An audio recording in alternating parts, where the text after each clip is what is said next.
कि मेहनत तो गधा भी करता है, घर बैठे जो कमाए समझदार वही होता है। इसीलिए उसने कभी नौकरी ही नहीं ढूंढी। इस बात से हालांकि उसकी पत्नी शिखा बिल्कुल भी अग्री नहीं करती थी, पर फिर भी सूरज को समझाना बेकार था। टीवी में कैसे बनोगे करोड़पति का ऐड देखकर उसे लगा कि बस अब तो घर बैठे ही वो करोड़पति बन सकता है, और उसके पीछे उसने अपने सारे सोर्सेस एक्टिव कर दिए। 2 हफ्ते में उसके कलीग के साले के पड़ोसी के बेटे का सोर्स निकलता है जो कि उसे शो में पहुंचा सकता है, और सूरज उससे मिलने चला जाता है। अच्छा, तो हमें मुकेश जी बता रहे थे कि आप हमें शो में पहुंचा सकते हैं। हाँ, उसमें कोई तकलीफ नहीं है। मैं कल अगर कोशिश करूँ तो इसी महीने में आपका नंबर आ जाएगा। अरे ये तो बहुत बढ़िया हो गया। अच्छा, वो सिलेबस और क्वेश्चन पेपर का कोई जुगाड़ है क्या? हैं? उसका तो कोई जुगाड़ नहीं है। तो वो वाकई में कुछ भी पूछ सकते हैं? हाँ, वो तो बच्चन जी पर है, जो पढ़ते हैं वो पूछ लेते हैं। पहली कोशिश फेल होने पर अब सूरज के सामने एक बहुत बड़ा सवाल था कि आखिर जवाब कहाँ से लाए। तब शिखा ने एक सजेशन दिया, क्यों ना सूरज अपने चचेरे भाई सुमित से मदद मांगे, जो कि यूपीएससी की तैयारी कर रहा था। हालांकि इतनी मेहनत करना सूरज को समझ में नहीं आता था, पर कोई और रास्ता ना मिलने पर वो आखिर सुमित से बात करता है। अरे सुमित, हमारा कैसे बनोगे करोड़पति के लिए सिलेक्शन होने वाला है। तुम हमें थोड़े चिट बनाने में मदद करोगे क्या?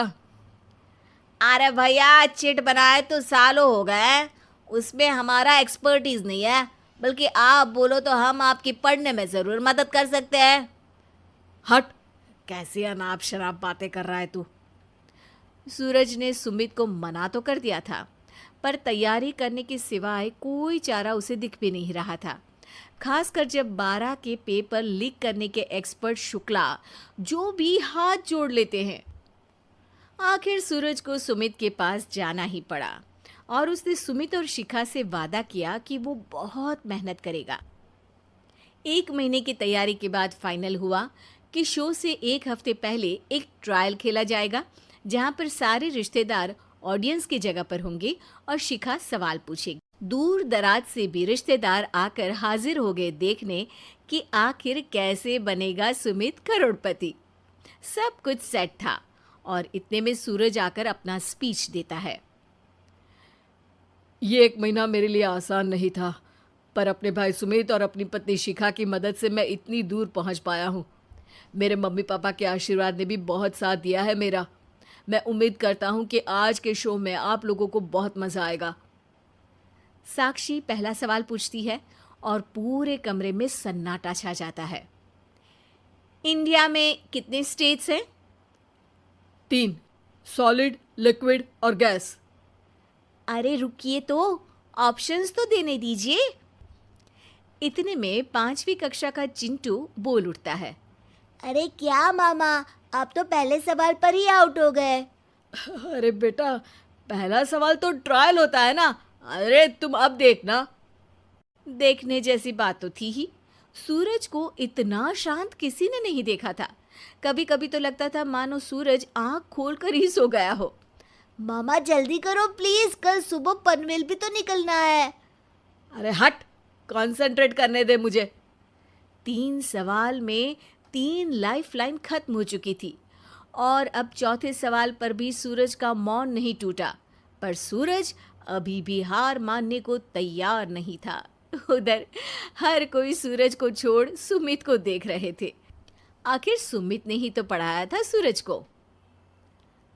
गजब बेइज्जती है यार। अरे बेटा, तो बाप का, दादा का, भाई का, सबका नाम बुड़वाएगा। अरे 3 लाइफ लाइन ले ली तो भी तेरा कुछ नहीं होना है। अरे कोई इतनी बात करता है क्या शो पर? अरे बेटा, शो पर तेरे जैसे भी तो नहीं आते ना। सूरज की ये जंग आखिर 1 घंटे बाद 5वें सवाल पर खत्म हो गई, जब उसने इंडिया के नेशनल बर्ड का नाम कहा, कौवा। अरे बेटा, मजा तो बहुत आया, बस थोड़ा टाइम पर खत्म होता तो आनंद भी आ जाता। ताने बारिश के बूंदों की तरह बरस रहे थे और सूरज को भी समझ आ रहा था कि ये करोड़पति बनना शायद उसके बस के बाहर की बात है। पर वो आखिर ये बात मान कैसे लेता? वो सख्त लौंडा जो ठहरा, उसने सोचा कि बेइज्जती तो हो ही चुकी है, पर अगर मैं हार नहीं मानूं तो शायद कुछ हो सकता है।